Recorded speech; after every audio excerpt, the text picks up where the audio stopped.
सच्चिदानन्दरूपाय विश्वोत्पत्त्यादिहेतवे तापत्रयविनाशाय श्रीकृष्णाय वयं नमः।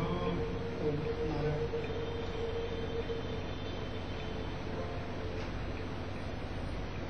हम लोग अभी श्रवण कर रहे थे महर्षि सुखदेव राजा परीक्षित को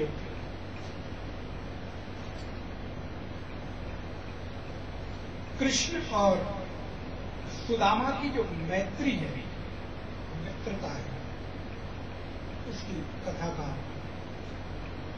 प्रबोधन कर रहे हैं। मित्रता जीवन की सुखद अनुभूति। मैत्रेयी मित्रता यदि तो मैं शब्द प्रयोग करूं, यदि सच में मित्रता मिल जाए, सच में मित्र मिल जाए और मित्र में मित्रता का भाव घटित हो जाए, असल में जो मित्रों का सिद्धांत हमारे आचार्यों ने ग्रंथों में गाया है, एक बात तो ये पक्की है, सच है कि मानव बड़ा कमजोर प्राणी है। मानव के भीतर थोड़ी कमजोरी है, उसको कोई न कोई अवलंबन, कोई न कोई सहारा चाहिए होता है। और अगर वो सहारा कोई मित्र देने को राजी हो जाए, तैयार हो जाए, तो नारायण अपने संबंधी से भी ज्यादा, अपने स्वजनों से भी ज्यादा जो भाव है वो मित्र के साथ पूरी हो सकती है। लेकिन पुनः यदि मित्र मिल जाए तो मित्रता के नाम पे यदि केवल औपचारिकता हो, दिखावा हो, या केवल हाँ मित्र हैं, संख्या है, इतने मित्र हैं, इतना भर हो तो शायद मैत्री की भावना पूरी नहीं हो पाती। किंतु मित्रता एक मानवीय संबंधों में बड़ा अनमोल संबंध है। सुदामा और कृष्ण की मैत्री और ये मैत्रेयी का मित्रता का भाव पद प्रतिष्ठा अथवा उच्चता और निम्नता के आधार पर बनती हुई है, क्योंकि मित्रता बाह्य नहीं है, मित्रता भीतर की चीज है। और उस भीतर की चीज में हम कितने समृद्ध हैं भीतर से, हमको वो देखना है। बाहर की समृद्धि आवश्यक नहीं कि मुझे अच्छे और सुंदर मित्र दे दे, क्योंकि बाहर की समृद्धि हो सकता है मित्रता के नाम पर छलावा भी हो।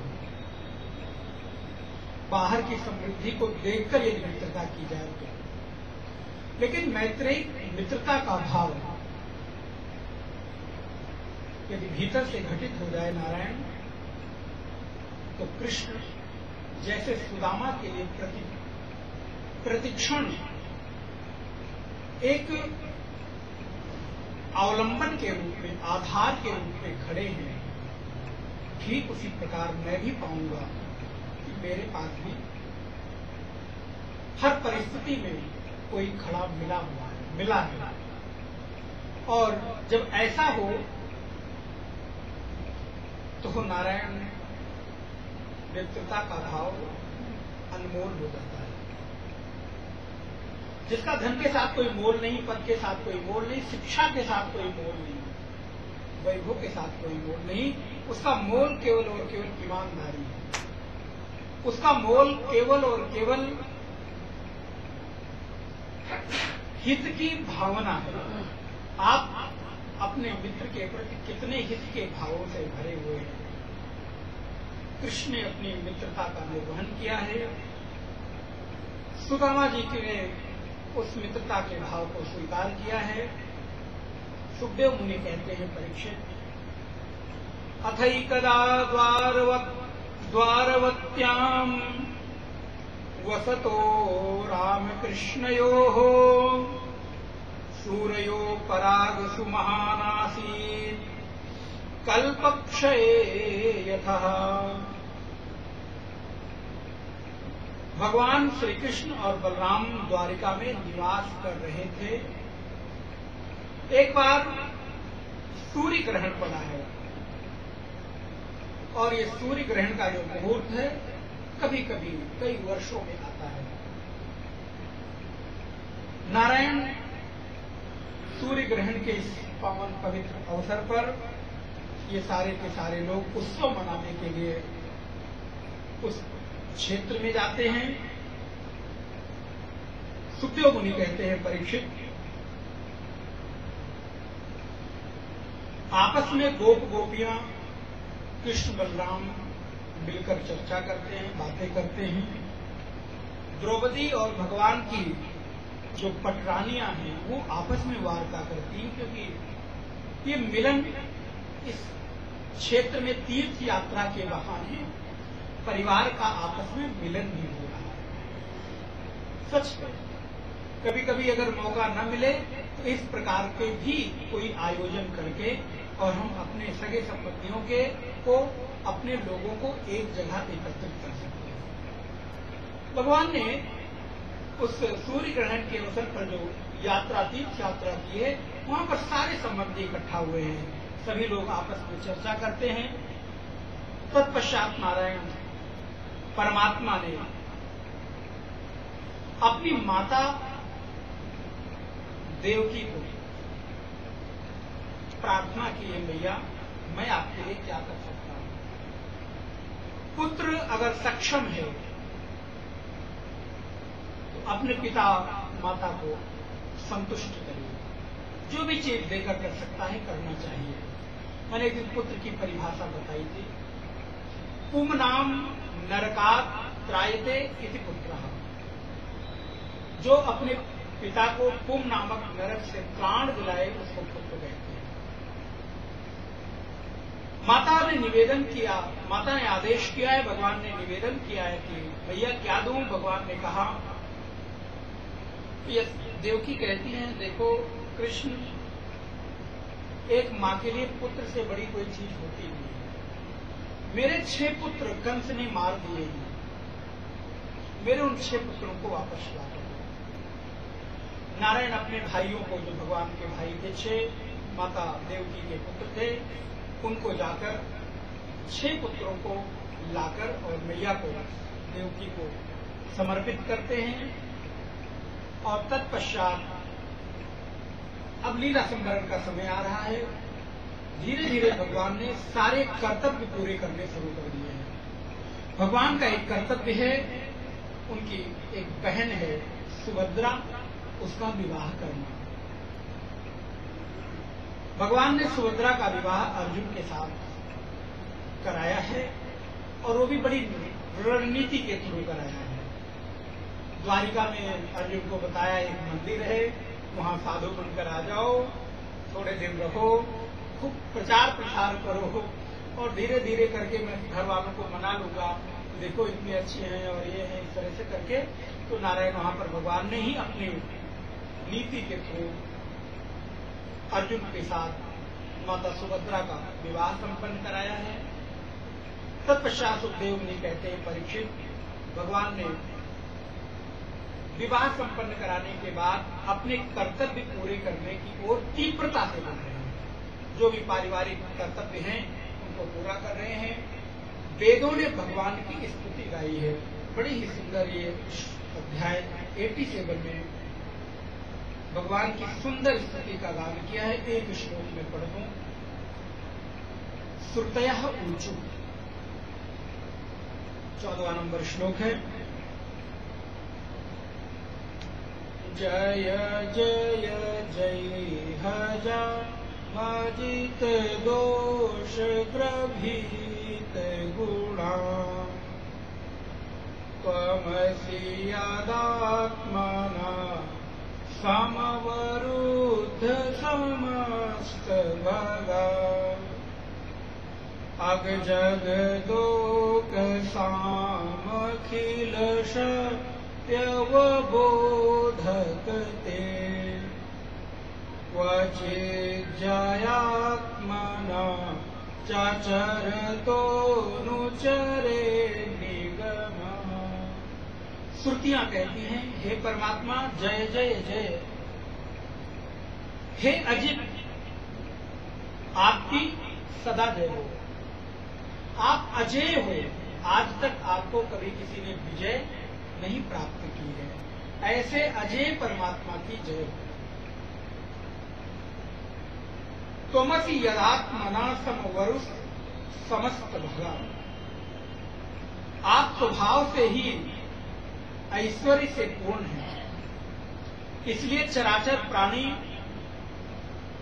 जो माया में फंस जाने वाला है, हे परमात्मा उस माया का नाश कर दीजिए। सबने एक ही चीज को भगवान से मांगा है कि प्रभु आते ही बुद्धि ऐसी जो बिगड़ जाती है, इस बुद्धि को जरा ठोक पीट के ठीक कर दो। श्रुतियों ने यही उद्घोष किया है, यही मांगा है, प्रभु आप अजय हो, आपको आज तक कोई विजय नहीं प्राप्त कर सका है, इसलिए सब पर आप विजय प्राप्त करते हो, तो जरा मेरे भीतर भी वो जो मेरी बुद्धि माया में उलझ जाती है उसको ठीक कर दो। सुंदर स्तुति की है, वेदों ने दीर्घ स्तुति है, और स्तुति करते हुए ये जो 10वां स्कंद है वो यहाँ पर विश्राम लेता है। इसकी कथाएं एक दो और हैं, समय का संकोच। तो नारायण 10वां स्कंद विश्राम लेता है। आइए हम लोग 11वें स्कंद में प्रवेश करें। 11वां स्कंद ओम विष्णुवे नमः, विष्णुवे नमः, विष्णुवे नमः। 11वां स्कंद अपने आप में एक संपूर्ण भागवत है। अगर ये कहा जाए तो अतिशयोक्ति है। 11वां स्कंद अपने आप में संपूर्ण भागवत के सार को समेटे हुए है, और तब जब 11वें स्कंद को कई दिनों तक गाया जाए कम है, तो मैं थोड़े समय में पूरा तो नहीं कर सकता हूं, लेकिन थोड़ा देखने का प्रयास करें। श्री बादरायण उवाच, कहते हैं व्यासनंदन भगवान सुखदेव परीक्षित, कृत्वा दैत्यवधम कृष्णः स रामो यदुभिर्वृतः भुवो अवतरयत् भारम् जविष्टम जनयन कलिम। भगवान श्री कृष्ण बलराम के सहित यदुवंशियों के साथ मिलकर बहुत सारे दैत्यों का नाश करते हैं। कौरवों और पांडवों में भी बड़ा ही विस्मयकारी युद्ध हुआ है, जिस युद्ध का परिणाम है कि असुरों का, दुष्टों का नाश हुआ है। ये को पिता सुबाहु पांडु सुता सपत्नैः, जो पांडु और कौरव हैं आपस में, उनमें युद्ध हुआ है। युद्ध का परिणाम बहुत सारे लोगों की मृत्यु हुई है। भगवान ने अपने बाहुबल के आधार पर दैत्यों का नाश किया है, और नारायण धीरे धीरे भगवान सारे कर्तव्यों से पुनः पुनः गृहस्थ धर्म में भगवान आए हैं, और जब भगवान गृहस्थ धर्म में आए तो गृहस्थ धर्म के संपूर्ण कर्तव्यों का उन्होंने पालन किया है। गृहस्थ में जब हमें कोई दायित्व मिले तो उस दायित्व का पालन भगवान कृष्ण की प्रेरणा से हमें करना चाहिए। कृष्ण ने भी सब कुछ किया है। राजोवाच, राजा परीक्षित कहते हैं, भगवान ये बताइए ब्रह्मण्या नाम, हम लोग कहते हैं ना भगवान के कुल में ऐसे कुलंगार पैदा हुए जो अपनी मृत्यु का, अपने नाश का खुद कारण है। ऐसा बताओ भगवान के कुल को श्राप क्यों लगा? परीक्षित पूछते हैं। जबकि ब्रह्मण्यानाम वदन्यानाम नित्यम वृद्धोपसेविनाम विप्रतापः कथम अभूत वृष्णीनाम कृष्ण चेतसाम। ब्राह्मणों ने उन्हें श्राप क्यों दे दिया? जबकि ये सारे के सारे यदुवंशी भगवान के कुल में जन्म लेने वाले हैं, भगवत भक्त हैं, ब्राह्मण भक्त हैं, निरंतर संतों की सेवा करते हैं। भगवान श्री कृष्ण के चित्त, तो उनके चित्त भगवान श्री कृष्ण के चरणों में लगे रहते हैं। फिर यदुवंशियों के कुल को भगवान के कुल में जन्म लेने वाले बालकों को श्राप क्यों लगा, क्यों मिला? नारायण श्री सुखदेव मुनि कहते हैं, एक बार की बात है, द्वारिकापुरी में कुछ महात्मा लोग चातुर्मास करने के लिए आए हैं, निवास कर रहे हैं। भगवान ने उनकी सम्यक व्यवस्था की है कि द्वारिका के बाहर मंदिर बना दिया है, बड़े सुंदर आश्रम बना दिए हैं, उनके रहने खाने की व्यवस्था कर दी है। और ये हमारे राजाओं का एक धर्म रहा है, जिसके पास धन है और वो अगर किसी संत की, ब्राह्मण की सेवा कर सकता है, जो निरंतर वहां रहकर भजन करे, तो बोले उसको एक जीवन में ऐसे काम कर लेने चाहिए। भगवान कृष्ण ने भी संतों के रहने के लिए निवास बनाया है, उनके भोजन इत्यादि की सम्यक व्यवस्था की है। और कौन कौन ऋषि है? बोले बड़े बड़े ऋषि है। विश्वामित्रो असितः, कर्णवो दुर्वासा भृगुरंगिरः, कश्यपो वामदेवः, अत्रिः वसिष्ठः नारदादयः। बोले दुर्वासा हैं, असित हैं, कर्ण हैं, अंगिरा हैं, कश्यप हैं, वामदेव हैं, नारद जी हैं। वो सारे के सारे लोग द्वारिका के पास पिंडारक क्षेत्र है कोई, उस पिंडारक क्षेत्र में निवास कर रहे हैं। एक दिन यदुवंशियों के कुछ यहां पे शब्द दिया, कुमारः यदुनंदनः उपसंग्रह्य प्रपक्षुः अविनीताः, विनीतवत्, अविनीताः विनीतवत्। जो अविनीत है अर्थात स्वभाव से उद्दंड है, वो विनीत बनकर, मानस में आचार्य पाठ कहते हैं, नमन नीचते अति कठिन। बोले ये अपना भी नाश करते हैं, औरों का भी नाश करते हैं, ओले की भांति होते हैं। जैसे ओला, बर्फ जिसे कहते हैं, ऊपर से पत्थर जब गिरता है,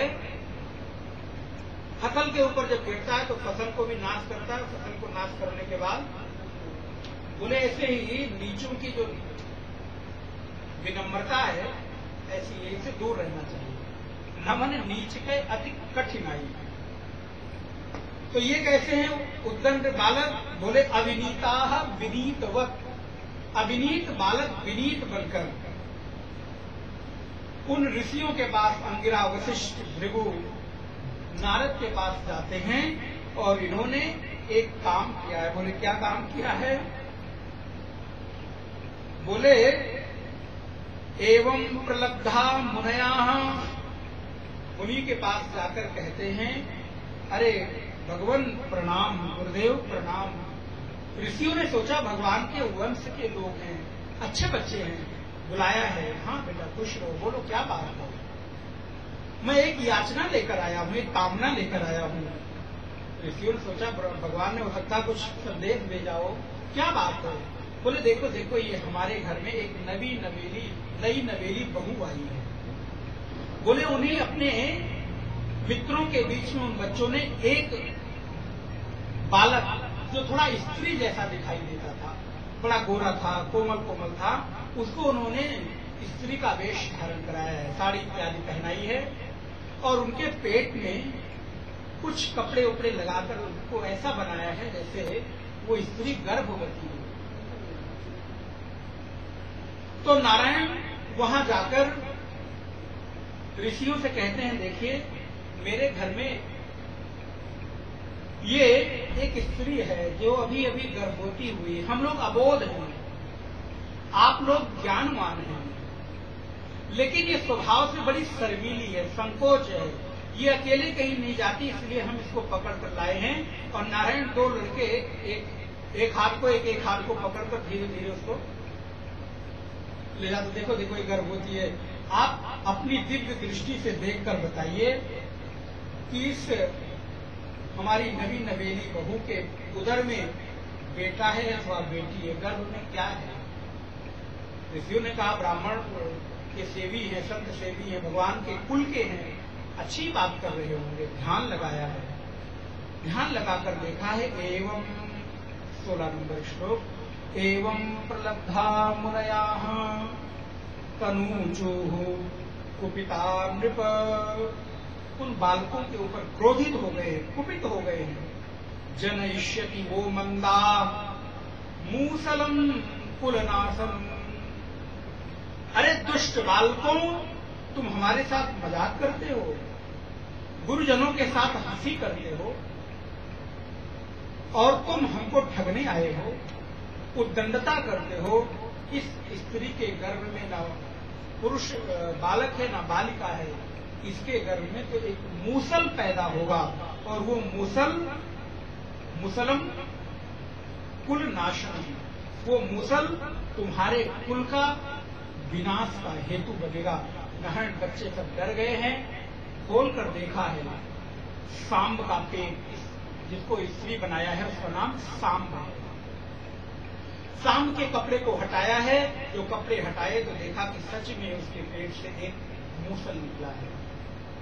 डर गए बच्चे, जाकर राजा उग्रसेन को बताते हैं, जबकि घर के प्रमुख हैं भगवान कृष्ण। यदि कोई गलती हो गई तो जाकर मालिक को बताना चाहिए, जो घर का जिम्मेदार है।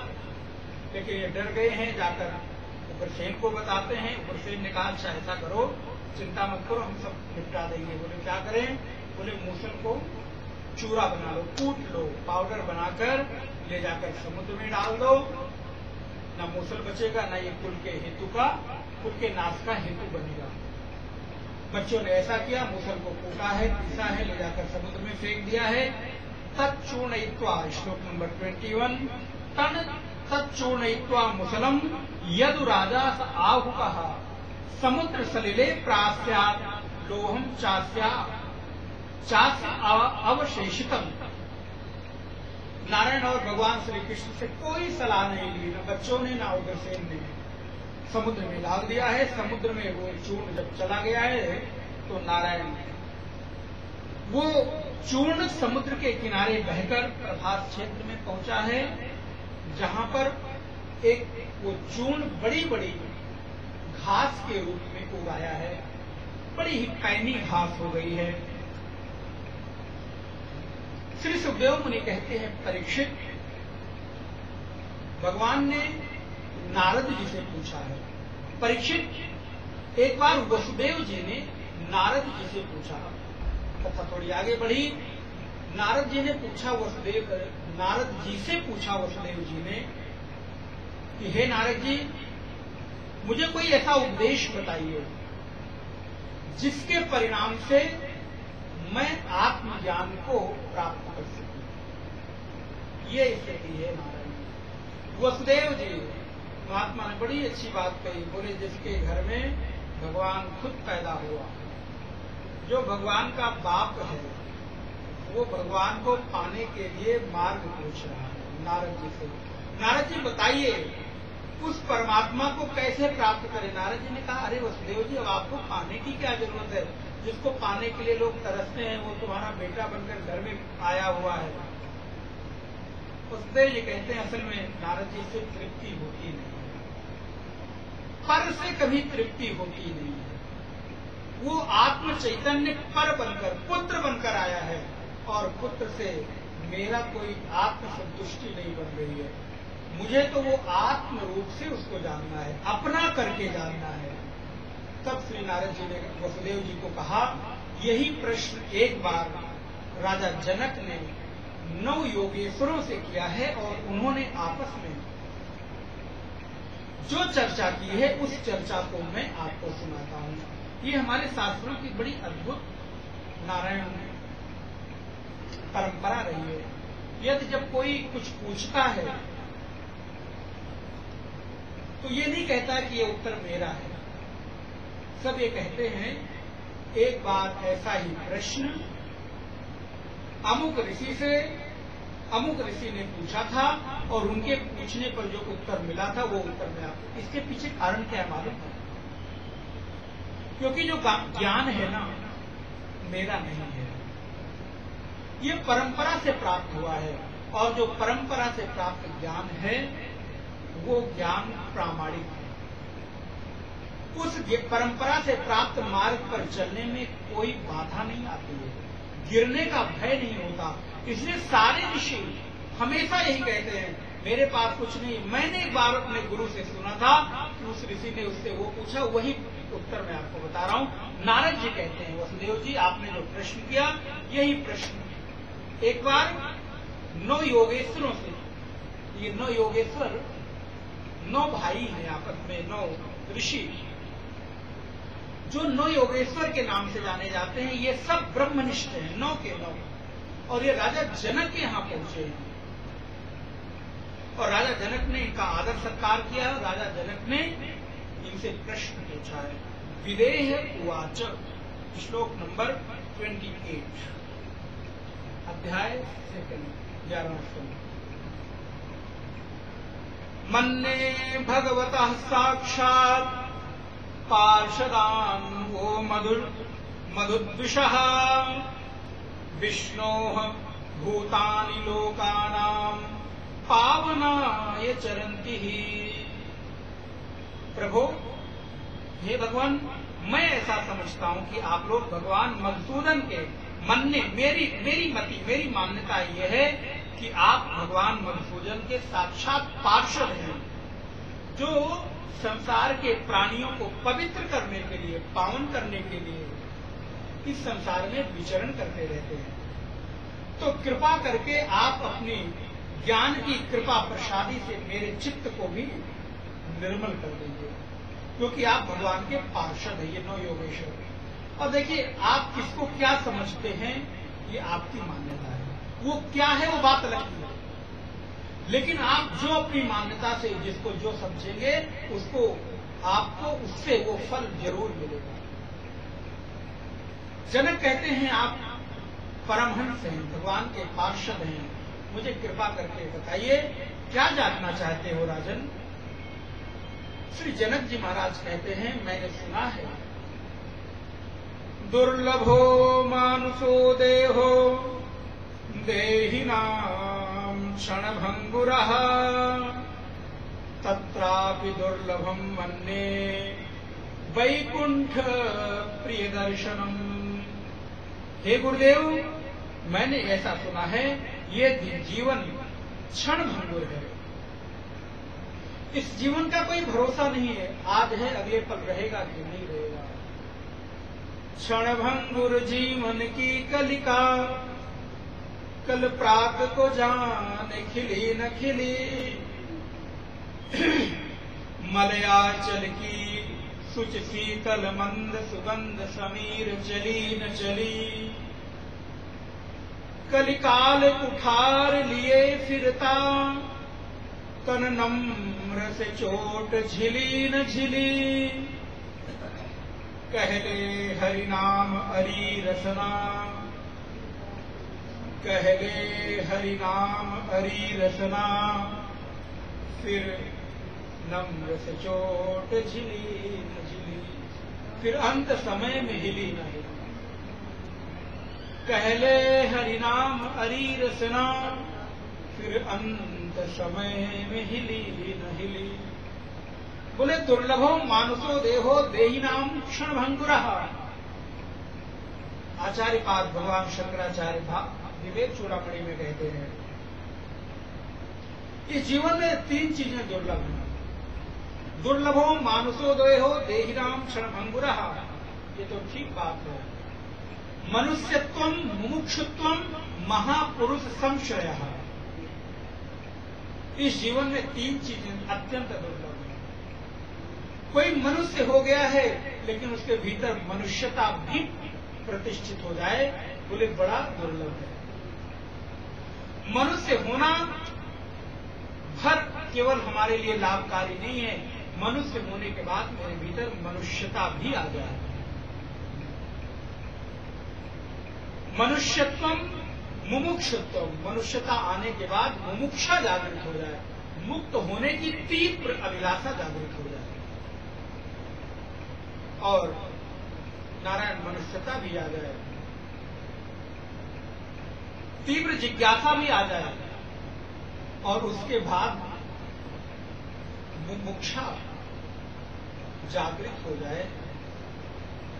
मुमुक्षा जागृत होने के बाद उस मुमुक्षा की शांति के लिए कोई हमें हमारे लायक गुरु मिल जाए, सदगुरु मिल जाए, कोई आचार्य, कोई संत मिल जाए, किसी महापुरुष का संग मिल जाए, बोले संसार में ये सबसे बड़ा दुर्लभ है कि आपको आपके लायक कोई सदगुरु मिल जाए।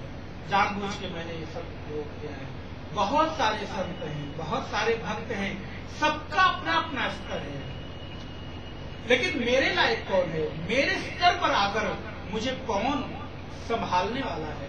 वैसा सदगुरु अगर मुझे मिल जाए तो बोले जीवन की सबसे बड़ी चीज आपने, बहुमूल्य चीज हासिल कर ली, क्योंकि महापुरुष संशय, महापुरुषों का संग अत्यंत दुर्लभ है। श्री जनक महाराज कहते हैं, गुरुदेव दुर्लभो मानुषो देहो देही नाम शर्मंगुरः, देही शर्मंगुर है, तत्रापि दुर्लभम मन्ये वैकुंठ प्रिय दर्शनम, उसमें भी भगवान का, भगवान के भक्तों का, संत जनों का दर्शन हो जाए, महापुरुषों का संग हो जाए, ये मैं बहुत दुर्लभ। और आप आज साक्षात मुझे मिल गए हो, कृपा करके मुझे बता दो, अब छोड़ने वाला नहीं। अतः आत्यांतिकम क्षेमम पृक्षामो भगवतो नघः, मैं आपसे बड़े ही पवित्र भावों से प्रश्न करता हूं। संसारेस्मिन् क्षणार्धोऽपि सत्संगाश्रेवधि निर्नृणाम्, ये बताइए मनुष्य के परम कल्याण का स्वरूप क्या है? ये सुनकर कुछ याद आया आपको? भागवत का प्रथम प्रश्न यही था। 6 प्रश्न थे ना, मैंने बताए थे। पहला प्रश्न था मनुष्य के जीवन का परम कल्याण का स्वरूप क्या है, साधन क्या है? जनक महाराज कहते हैं, बताएं भगवान मनुष्य के कल्याण का स्वरूप क्या है, उसका साधन क्या है, और इस संसार में आधे क्षण का, राम राम, आधे क्षण का भी संग यदि संसार में सत्संग में व्यतीत हो जाए तो वो मैं परम निधि मानता हूं। यहाँ पर एक कथा मुझे याद आ रही है, मैं सुनाऊंगा नहीं, बहुत अच्छी है। तो एक बार एक चोर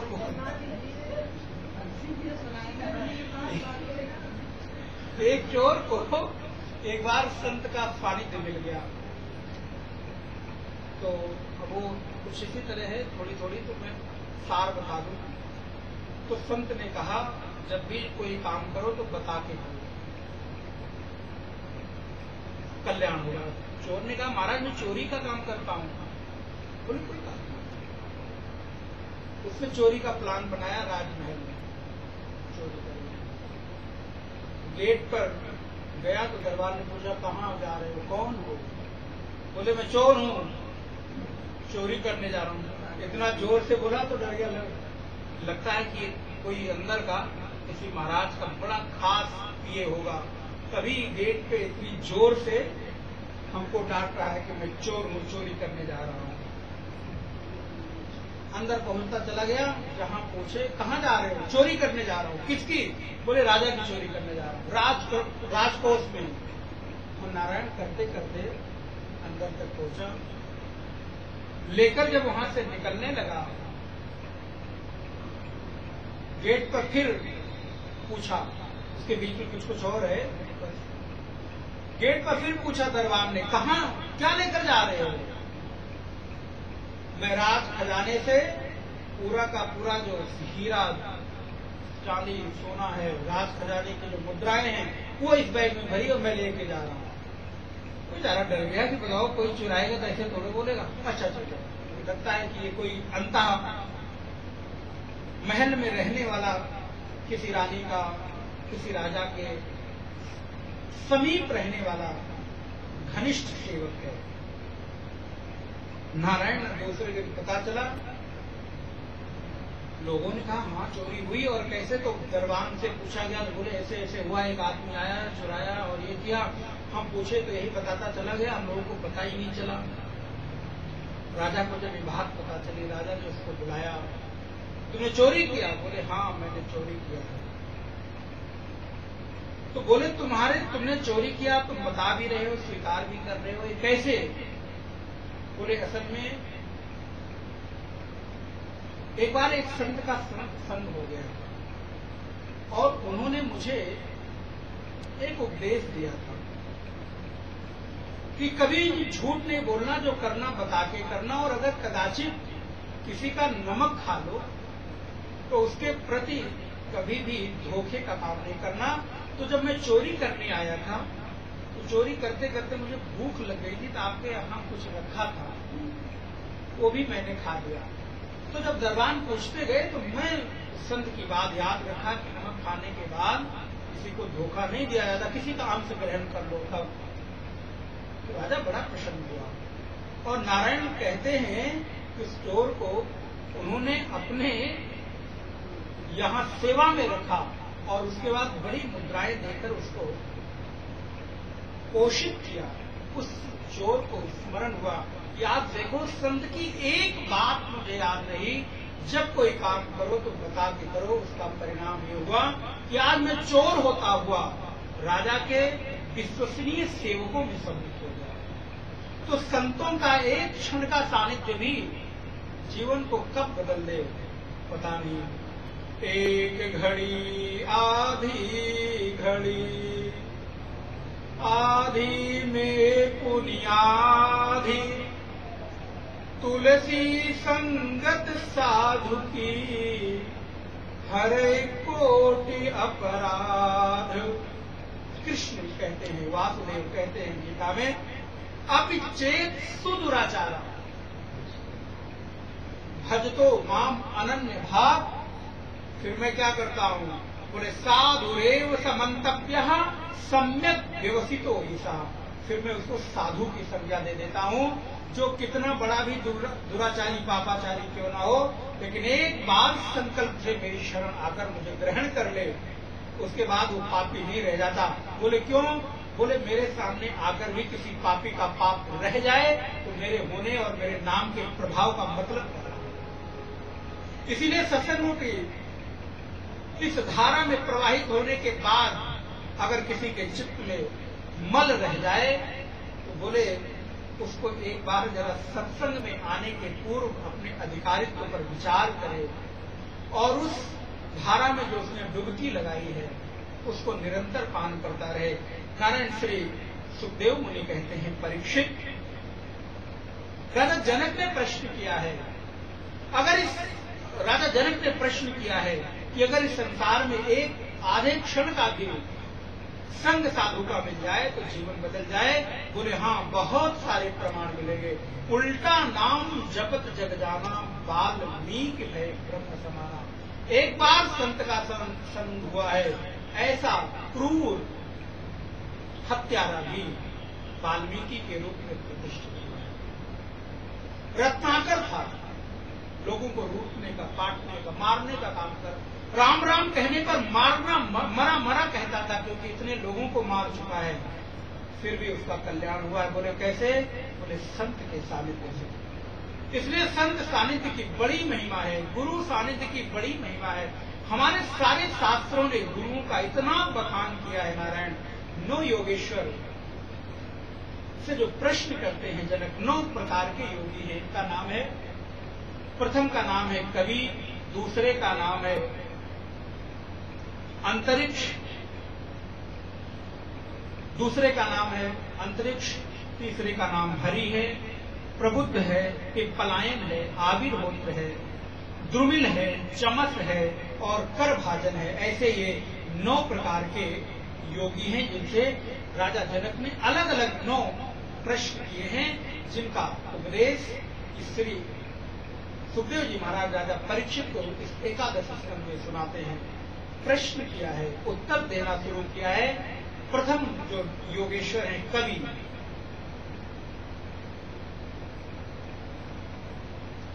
कहते हैं राजन, एवै भगवता प्रोक्ता उपाया ही आत्मलब्धये अजः पुंसाम विदुषाम विद्धि भागवतान हितान। हे राजन, भगवान ने अपने बड़े ही भोले भाले अज्ञानी और माया में संलिप्त भक्तों को भी, पुरुषों को भी सुगमता से अपनी भक्ति का उपाय, एक साधन बताया है, एक मार्ग बताया है। उसी साधन और उपाय को भागवत धर्म कहते हैं। राजा जनक ने कहा है कि अज्ञान में लिप्टे जो पुरुष हैं उनके लिए जो उपाय भागवत धर्म बताया है वो मुझे बताए। क्या है भागवत धर्म? भागवत धर्म एक ही है। बोले अपने सारे कर्मों को भगवान को अर्पित कर देना ही भागवत धर्म। सारे कर्म भगवान को अर्पित करके किए जाएं, बोले वो भागवत धर्म है।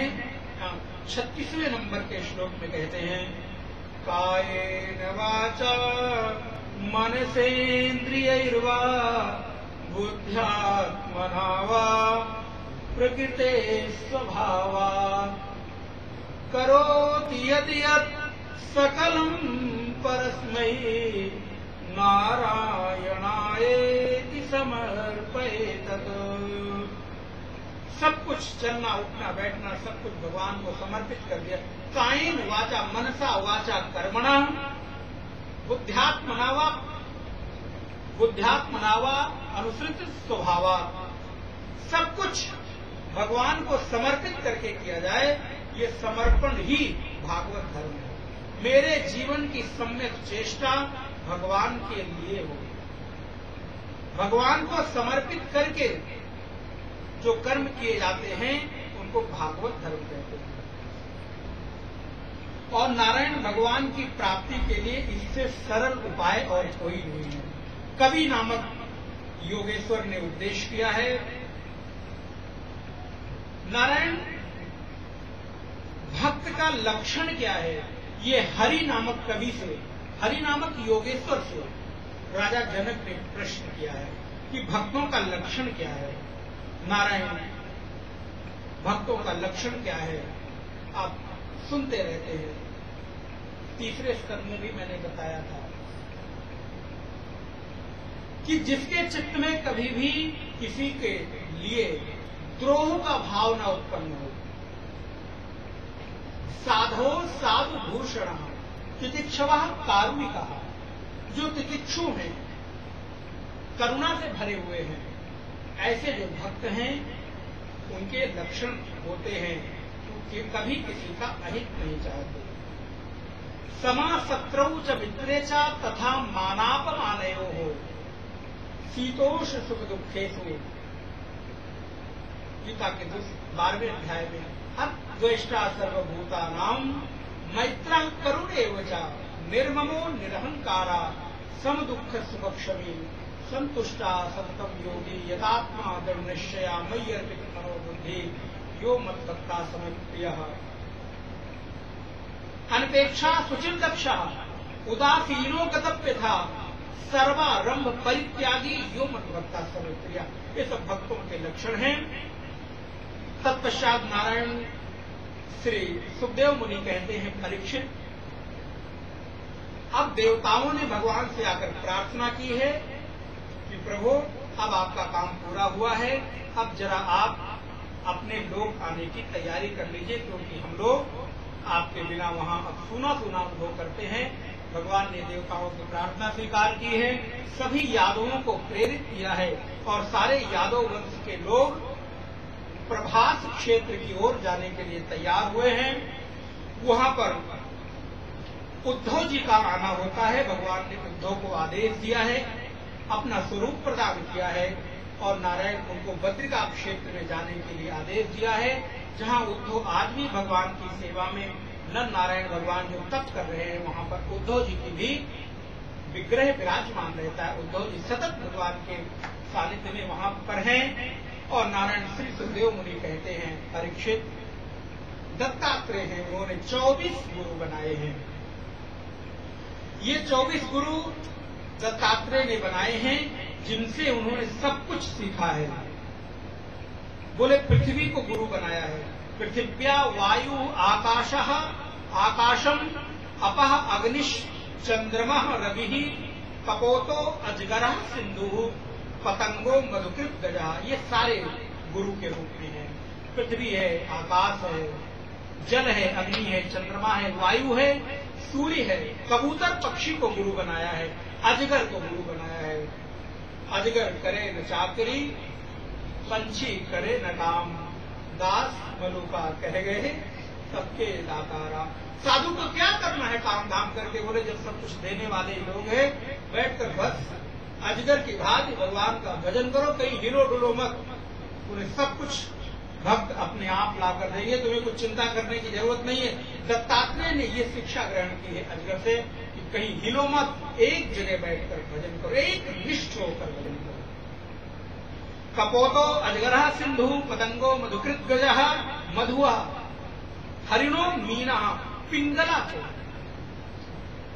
स्त्री है, पिंगला कुररो अर्भ कहा, कुमारी संस्कृत सर्पा पूर्ण नाभि सुपेश कृत। इस प्रकार 24 लोगों को अपना गुरु बनाया है। मछली को गुरु बनाया है, पिंगला वैश्या को गुरु बनाया है, हरिण को, बाण बनाने वाले को। बोले बाण बनाने वाले से क्या शिक्षा ग्रहण की? बोले अगर किसी व्यक्ति को अपने लक्ष्य की प्राप्ति करना है तो जैसे बाण बनाने वाला जब उसके नोक को सीधा कर रहा होता है, बना रहा होता है, सामने से कोई भी कुछ भी गुजर जाए, बोले उसको फर्क नहीं पड़ता है, अपने निशाने पर उसका लक्ष्य रहता है। इस प्रकार नारायण सर्प को, बोले सर्प कभी अपने लिए घर नहीं बनाता, मकड़ी को गुरु बनाया है, ढेंगी कीट को गुरु बनाया है। इस प्रकार नारायण मछली को कीट गुरु बनाने के बाद समुद्र को सारे सबकी शिक्षाएं हैं, नहीं कर सकते, सबसे कुछ न कुछ सीखा है। और नारायण तत्पश्चात श्री सुखदेव मुनि कहते हैं, परीक्षित जो भोग है, भोगों की क्षणभंगुरता क्या है? भोग भोगने के बाद केवल और केवल अगर कुछ देते हैं तो वह ग्लानि। कितना भी भोग सुंदर क्यों ना हो, विषय भोगने के बाद अंतिम में उनका परिणाम केवल और केवल आत्मग्लानि है, और वो इंद्रियों के तेज को समाप्त कर देते हैं। उनके रहस्य को प्रकट किया है। जो बद्ध पुरुष है और जो मुक्त पुरुष है, उसके लक्षण बताए हैं। सत्संग की क्या महिमा है, सत्संग की प्राप्ति से जीव कैसे अपने परम लक्ष्य को प्राप्त कर सकता है, श्री सुखदेव मुनि राजा परीक्षित को बताते हैं। त्याग की महिमा का गान किया है। और एक कथा बड़ी सुंदर प्यारी है, जब योग्य शिष्य मिलता है तो परमात्मा स्वयं आकर गुरु बनकर उसको उपदेश देते हैं। इसलिए गुरु की खोज करने मत जाओ, बोले तुम अच्छे शिष्य बन जाओ, गुरु अपने आप में मिल जाए। तुम्हारे अनुरूप तुम्हारे कल्याण करने के लिए गुरु खुद तुम्हारे जीवन में कब प्रकट हो जाएंगे पता नहीं। बस एक बार प्रार्थना करो। यहां पर सनत कुमारों को भगवान ने हंस के रूप में आकर उपदेश दिया है। श्री सुखदेव मुनि कहते हैं, राजन हे परीक्षित, आगे वर्णाश्रम व्यवस्था और ब्राह्मण क्षत्रिय वैश्य शूद्र इनके क्या धर्म है, इसका वर्णन किया है। हमारी भारतीय संस्कृति में चतुर्थ आश्रम है, ब्रह्मचारी, गृहस्थ, वानप्रस्थ और संन्यास। उसके रहस्य को बताया है, ऋतुओं का वर्णन किया है और तत्पश्चात भक्ति योग का वर्णन किया है। कि भक्त का चित्त अगर भगवान के चरणों में लग जाए तो उसका कल्याण हो जाता है। सांख्य योग का वर्णन है, प्रकृति पुरुष का वर्णन है, और नारायण प्रकृति पुरुष के विवेक से व्यक्ति अपने आत्म तत्व में कैसे निष्ठ हो सकता है। तत्पश्चात सुखदेव मुनि ने राजा परीक्षित को भगवान की विभूतियों का वर्णन किया है। भगवान जहां जहां कुछ दिखाई दे रहा है विशेष, वो सब भगवान की विभूति ही है। यहाँ पर एक ब्राह्मण तितिक्षु की कथा है। अवंतिषु दुजह अवंतिका उज्जैन नगरी में एक ब्राह्मण रहता है। वो कहता है मेरे दुख का हेतु क्या है, मेरे दुख का कारण क्या है। रास्ते में चलता है, कोई पत्थर मार देता है, कोई उसके ऊपर थूक देता है, कोई अपशब्द कहता है, सोचता है मेरे जीवन में दुख कहाँ से आया है। कोई कहता है पड़ोसी दुख का हेतु है, कोई कहता है ग्रह, कोई कहता है राहु के तुम मंगल दुख के हेतु हैं, कोई कहता है देवता ही मेरे दुख का हेतु है, कोई कहता है मेरा प्रारब्ध, मेरा कर्म ही खराब है। यहाँ पर बड़ा सुंदर एक श्लोक बोला, नायम जनों में सुख दुख हेतु न देवतात्मा ग्रह कर्म काला मनः परम केवलमामनन्ति संसार चक्रम परिवर्ततो यद परिवर्तयेद यद। बोले हमारे जीवन में दुख का हेतु न ग्रह है, न कर्म है, न काल है, न स्वभाव है, न कोई देवता है। बोले हमारे जीवन में दुख का हेतु केवल और केवल मेरा मन है। पूरे के पूरे संसार को जो बदल देने में सामर्थ्य रखता है वो मन है। हमारे जीवन पे दुख का हेतु वही है। नारायण यहाँ पर उस तितिक्षु ब्राह्मण की कथा का गान किया है श्री सुखदेव मुनि ने। तत्पश्चात कहते हैं आगे त्रिगुणों का वर्णन किया है, सत्व और रज और तम। सतोगुण हमको अध्यात्म की ओर, शांति की ओर ले जाता है।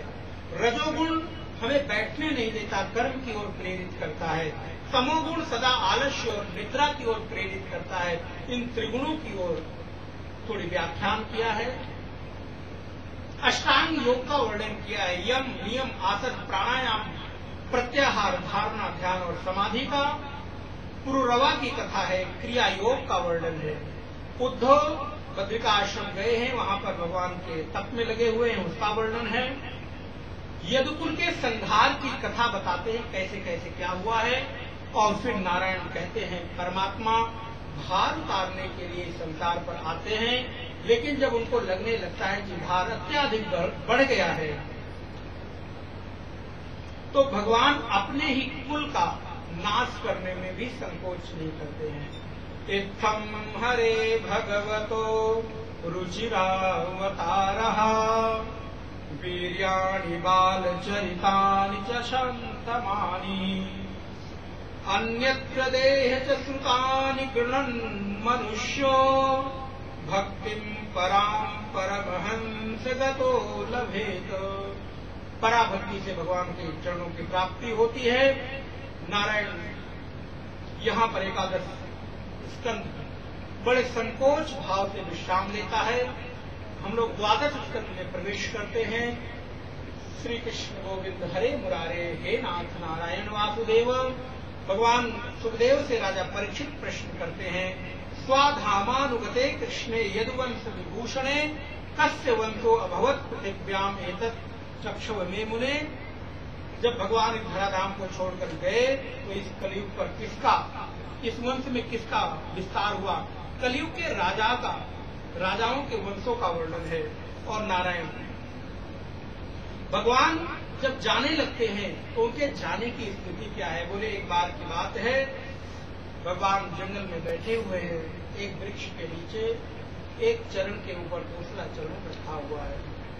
ये प्रसंग बड़ा भक्तों के मन को शुद्ध कराने वाला होता है, बड़ा दुख देने वाला होता है, क्योंकि कोई भक्त ऐसा नहीं चाहता मेरा परमात्मा मुझे छोड़कर जाए। लेकिन ठीक है, कथा के माध्यम से भगवान जा रहे हैं, लेकिन मेरे हृदय में तो विराजमान है। भगवान बैठे हुए बड़ी आनंद की मुद्रा में बैठे हैं। एक बहेलिया नारायण शिकार खेलने के उद्देश्य से जंगल में भटक रहा है। भगवान का जो चरण है, तालू है, वो बिल्कुल कोमल है, गुलाबी रंग का है। उसकी दृष्टि भगवान के चरण पर पड़ती है। उसको लगता है किसी पक्षी का जो मुख है वो खुला है, जिससे उसकी जीवा गुलाबी रंग की बाहर निकली हुई है। ऐसा सोचकर उसने एक बाण का अनुसंधान किया है और बाण आकर भगवान के श्री चरणों में लगा है। भगवान ने कहा, अरे ये क्या हुआ? देखा है तो सामने बहेलिया आया है, बड़ी क्षमा मांगी है। नारायण भगवान ने कहा, तेरी कोई गलती नहीं है, ये तो मेरे ही संकल्प का प्रभाव है। तूने मेरे लीला में सहयोग किया है। भगवान ने उसको अभय दान दिया है, उसको बड़ा वरदान दिया है। और अब भगवान इस धराधाम को छोड़कर गोलोक की ओर गमन करते हैं। नारायण द्वादश स्कंध में प्रकृति का 4 प्रकार के प्रलय का वर्णन है। भगवान जब जाने की स्थिति हो गई है, सारा का सारा जो प्रकृति है बड़ी दुखमय हो गई है, क्योंकि कोई अपने आराध्य को छोड़ना नहीं चाहता है। लेकिन नारायण लीला की स्थिति है, जो आया है वो जाएगा, ये इस बात का प्रमाण है। परमात्मा भी जब अवतार लेते हैं उनको भी जाना पड़ता है। भगवान ने अपनी लीला संवरण की है और गोलोक धाम को प्रस्थान किया है। श्री कृष्णचंद्र भगवान की जय। भगवान आप गोलोक तो जाओ, लेकिन जाते जाते रास्ते में मैं भी मिलता हूँ, जरा मेरे भी हृदय में आकर विश्राम कर देना, ऐसी भावना रखें। यद्यपि भगवान भक्त के लिए कभी भी विलुप्त नहीं होते, कभी भी जाते नहीं है। भगवान की देह चिदानंदमय है, कभी वो जलाई अथवा गलाई नहीं जाती। वो तो सशरीर अपने धाम को जैसे आए थे, अपने धाम से जैसे आए थे वैसे नारायण पधार जाते हैं। तत्पश्चात यहाँ सुखदेव मुनि कहते हैं, वेद कितने हैं, उनकी शाखाएं कितनी हैं, उसका वर्णन है। 4 माने पुराणों का वर्णन है, पुराणों की संख्याओं का वर्णन है, भागवत जी के अंग प्रत्यंग का वर्णन है, अर्थात पूरी की पूरी संक्षिप्त जो भागवत कथा है उसका वर्णन किया है। और अंतिम जो परीक्षित है, गुरुदेव के चरणों में, सुखदेव के चरणों में प्रणाम करता है। गुरुदेव, आपने बड़ी कृपा की, मेरे जीवन को धन्य किया है। सुखदेव ने पूछा, परीक्षित, तुमको अभी भी मृत्यु से भय लगता है? मरोगे? अगर ऐसी बुद्धि है तो ऐसी बुद्धि पशु बुद्धि है। इस इमाम पशु बुद्धि त्यज, इस पशु बुद्धि को त्याग दो। मैं बंधन में हूं, इस बात को सोचना पशु बुद्धि है। अरे आत्मा कभी बंधन में आई नहीं, बंधन में बन सकती नहीं। आत्मा तो सदा सदा मुक्त थी, मुक्त है और मुक्त रहेगी। ये बंधन तो केवल और केवल मन का खेल है। और अगर कोई अपने आप को एक छोटी सी बात कह दूं, अगर कोई अपने आप को मुक्ताभिमानी मानता है तो मुक्त है। अष्टावक्र महागीता में महाराज अष्टावक्र ने बोला है। और अगर कोई अपने आप को जीव बद्धाभिमानी मानता है तो बंधन में उसको कभी कोई मुक्त कर नहीं सकता। लेकिन जिस दिन किसी व्यक्ति के भीतर ये वृत्ति आ गई कि अहम मुक्ता, मैं मुक्त हो गया हूं, बोले उसको कभी बंधन आ नहीं सकता है। क्योंकि आत्मा को बंधन बांध दे, बंधन के भीतर इतनी हिम्मत नहीं, औकात नहीं है। और बंधन में तो तब आए जब उसके भीतर बंधने की क्षमता हो, सामर्थ्य हो। आत्मा तो नित्य अजर अमर है, मुक्त है, उसको कभी कोई बंधन में बांध नहीं सकता। मुंडक मांडूक्य उपनिषद चलते चलते उसका एक सिद्धांत बड़ा गहरा उपनिषद है, जहां पर हमारे द्वारा बनाई हुई सारी मान्यताओं का नाश कर दिया जाता है। ऐसा मांडूक्य उपनिषद, मांडूक्य उपनिषद कर मांडूक्य कारिका, और मांडूक्य कारिका पर भगवत्पाद शंकराचार्य के भाष्य, वहां पर एक बहुत अच्छी बात लिखी मांडूक्य कारिका में प्रपंचो यदि विद्येत निवर्तेत न संशयः माया मात्रमिदं द्वैतम् अद्वैतम परमार्थतः। बोले माया मात्रमिदं द्वैतम, द्वैत की कोई सत्ता है ही नहीं। और नारायण प्रपंचो यदि विद्येत, अरे कहीं प्रपंच होता, प्रपंच से बंधा होता, तब मैं मुक्त होने की कोशिश करता ना। असल में तो ये आत्मा कभी प्रपंच से बंधी नहीं। प्रपंचो यदि विद्येत निवर्तेत न संशय। हाँ, अगर प्रपंच होता तो मैं निवारण करने के लिए मना नहीं करता, तो निवारण करना ही पड़ता, लेकिन क्या करेंगे? प्रपंच नाम की कोई चीज ही नहीं है। सर्वत्र अगर कोई है तो केवल और केवल अद्वैत की सत्ता ही है, द्वैत तो कहीं है ही नहीं। प्रपंचो यदि विद्येत निवर्तेत न संशयः माया मात्रमिदं द्वैतम् अद्वैतम परमार्थता। अंतिम ये उद्देश्य जीवन में उतर जाए। आप बैठे हो कुर्सी पर, बंधन नहीं है, लेकिन आपने अगर अपने आप को बंधा अनुभव कर लिया तो जिंदगी भर कोई शास्त्र गाता रहे, कोई गुरु का उपदेश होता रहे, आपको कोई मुक्त कर ही नहीं सकता, क्योंकि आपको बंधन का भ्रम हो गया है। अरे उठो, कुर्सी को छोड़ो और चल पड़ो, तुम्हारे पास कभी कोई बंधन था ही नहीं, क्योंकि तुमने बंधने का भ्रम पाल रखा है, उठने की कोशिश नहीं करते हो। जब झूठ मूठ का बंधन है तो छोड़ दो। अगर हाँ, काश कहीं रस्सी से तुम्हें कुर्सी में बांध दिया गया होता तब तो हम खोलने के लिए कहते ना, लेकिन जब कुर्सी से बंधे ही नहीं हो तो किस बंधन को खोलने की बात की जाए? बोले बंधे नहीं हो, केवल उठकर चल देने की बात है।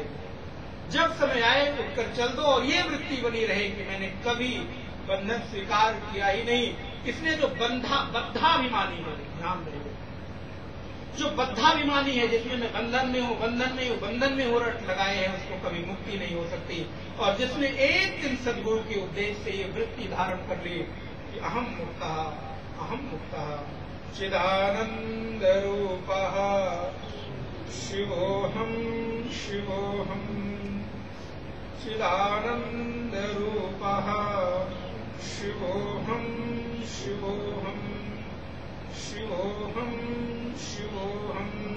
बोले ये वृत्ति बैठ गई कि मेरे पास कभी कोई बंधन आ सकता नहीं, बंधन की इतनी हिम्मत नहीं तू मुझे बांध ले। सुखदेव कहते हैं, राजन तुम अभी भी बंधन मृत्यु से डरते हो, ये जीवन का आपके अनुभव बन जाए। राजा परीक्षित हाथ जोड़कर कहते हैं, गुरुदेव सिद्धो अहम, ये अनुभूति है, पहली अनुभूति राजा परीक्षित उपदेश के बाद कहते हैं, सिद्धा अहम अनुग्रहीता अहम सिद्धो हम अनुग्रहीतोस्मि। गुरुदेव मैं सिद्ध हूं, मैं आपकी कृपा प्रसाद से अनुग्रहित हो गया हूं, मैं कृतकृत्य हो गया हूं, भवता करुणात्मना। और केवल मेरी सिद्धावस्था, मेरी कृतकृत्यता, मेरी जो अनुग्रह की अनुभूति है वो केवल और केवल एक चीज है, आपकी करुणा का प्रभाव। नहीं तो आप जैसे संत को मैं कहां पा सकता था? आप तो आत्मा राम है, लेकिन मुझ पर कृपा करके आपने आकर 7 दिवस तक मुझे श्रवण कराया है। मैं बार मेरे पास देने के लिए कुछ नहीं है, मैंने राज सिंहासन का परित्याग कर दिया है, सब कुछ छोड़ दिया, इस समय मेरे पास देने के लिए कुछ नहीं, केवल एक चीज है, आप जैसे संत को मैं प्रणाम कर सकता हूँ, धन्यवाद दे सकता हूँ। गुरुदेव धन्यवाद भी शब्द छोटा है, आभार, केवल नतमस्तक हूँ कि आपने मुझे कृपा करके धन्य किया है। श्रावितो, आपने मुझे सुनाया है, यच्च में साक्षात अनादि निधनो हरि, अनादि निधन, अनादि जो भगवान श्री हरि परमात्मा है, उनकी कथा को जो आपने मुझे श्रवण कराया है, आपकी उस करुणा को मैं बार प्रणाम करता हूँ। मैं सिद्ध हूँ, मैं अनुग्रहित हूँ, मैं कभी बंधन में आ सकता नहीं। जैसे जलता हुआ दीपक, जिस समय तेल और बाती खत्म हो जाता है तो दीपक बुझ जाता है, तो दीपक के बुझ जाने से अग्नि नहीं बुझा करती, अग्नि नहीं समाप्त हुआ करती। तेल और घी खत्म हो गया, अग्नि बुझ गई, तो दीपक दिखाई दे रहा था, लेकिन अग्नि समाप्त नहीं हो गई। लेकिन किसी को ये लगे कि तेल और बाती के खत्म हो जाने से अग्नि समाप्त हो गई, तो बोले ये उसका अज्ञानता है। ठीक उसी प्रकार इस शरीर के समाप्त हो जाने से आत्मा समाप्त हो गई, बोले ये अज्ञान की दशा है। शरीर के समाप्त हो जाने से कभी आत्मा का नाश नहीं होता। नारायण देखते ही देखते 7वें दिवस राजा परीक्षित समाधि की अवस्था में बैठे हैं, गुरुदेव को प्रणाम किया है और आत्मा राम मुनि सुखदेव उठते हैं, वहीं उठते हैं और उठते ही वहां से आसन से जिस दिशा से आए थे उसी दिशा को परमहंसों की भात चले जाते हैं। बोले श्री सुखदेव महाराज की। अब कथा से सुखदेव जी की विदाई हुई है, हम लोग सुखदेव जी को प्रणाम करें। राजा परीक्षित हाथ जोड़कर बैठ गए हैं समाधि अवस्था में। तक्षक सर्प आता है 7वें दिन, उनको दंश करता है। देखते ही देखते परीक्षित का जो देह है वो जलकर भस्म हो जाता है। रात बचती है लेकिन उनकी आत्मा परम चैतन्य में विलीन हो जाती है।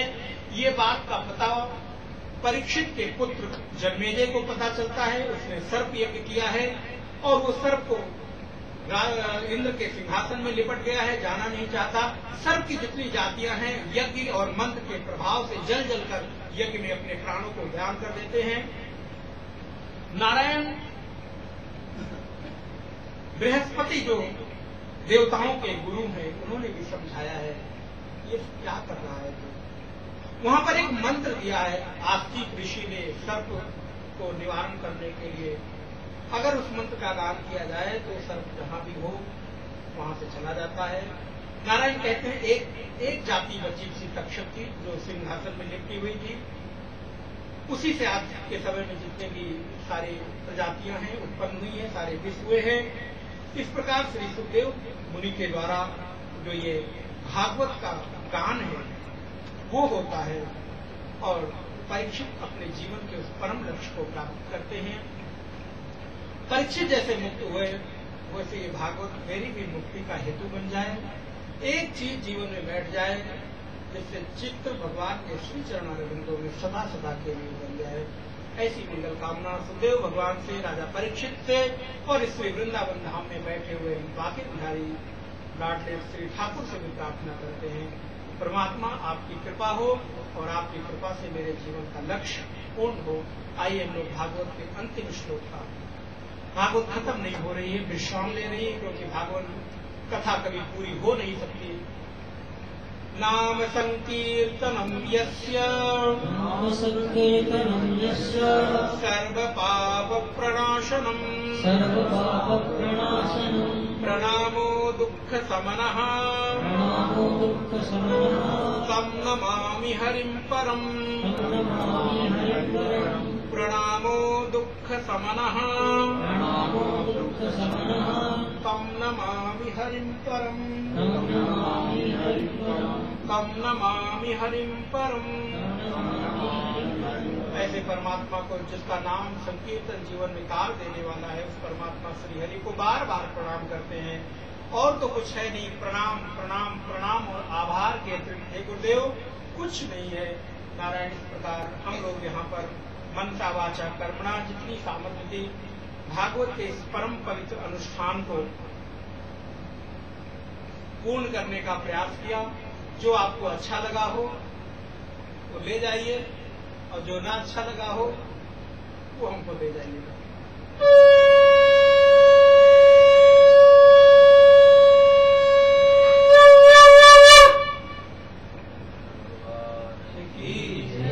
भागवत भगवान की, कृष्णचंद्र भगवान की, बाके बिहारी लाल की, वृंदावन धाम की, ब्रज 84 कोस की, जय जय श्री राम। आप सबको बहुत बहुत धन्यवाद। इस कथा का जो मूल आधार हमारे बड़े ही भक्त और विनम्र संत सेवी अजय द्विवेदी जी है, उनको भी धन्यवाद, जिनके माध्यम से हमको भी यहाँ भगवान की कथा का दान करने का अवसर मिला। माता जी ने ऐसा संकल्प लिया, उनको भी धन्यवाद और उनका जीवन मंगलमय हो, ऐसी भगवान के चरणों में प्रार्थना। और आप सारे लोग जितने लोग बाहर से आए हैं, साथ में आए हैं, जहाँ जहाँ से आप लोग आए हैं, सबको धन्यवाद, पूरे परिषद को धन्यवाद। और अंतिम में एक धन्यवाद केवल ठाकुर बाके बिहारी को, जिनकी कृपा से इस ब्रज धाम में, वृंदावन धाम में हम लोगों को वाणी पवित्र करने का अवसर मिला। हम उनके श्री चरणों में केवल नतमस्तक होकर प्रणाम करते हैं। हे परमात्मा, ऐसी ही कृपा बनाए रखो कि आपके यशोगान का निरंतर उत्साहपूर्वक गान होता रहे। ऐसा बल, ऐसी शक्ति, ऐसा सामर्थ्य बनाए रखना। ओम शांति शांति शांति। अंतिम में आचार्य गणों को भी बहुत बहुत साधुवाद, और हमारे साथ में दो बच्चे हैं, उपाध्याय जी और बाल दास जी, इनको भी बहुत बहुत धन्यवाद, इन्होंने सहयोग प्रदान किया। ओम शांति शांति।